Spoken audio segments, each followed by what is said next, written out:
Y en la información de arte y cultura, la Orquesta Filarmónica de la UNAM presenta su segunda temporada del año con el programa 1, dirigido por la dirección artística de Máximo Cuarta y Manuel Hernández en el clarinete. El programa incluye una selección de concierto para clarinete de Copland y danzas sinfónicas de Amor sin Barreras de Bernstein.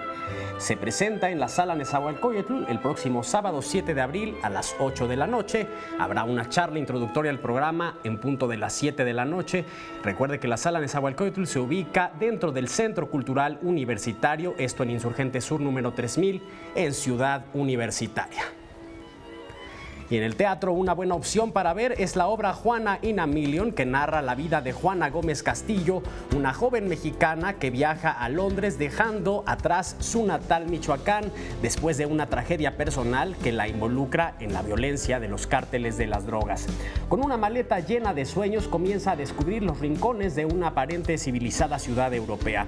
Juana se verá obligada a revalorar el violento pasado generado a raíz de la conquista española y el trágico presente que embarga a su país. Se presenta en el Teatro Orientación del Centro Cultural del Bosque hasta abril 15.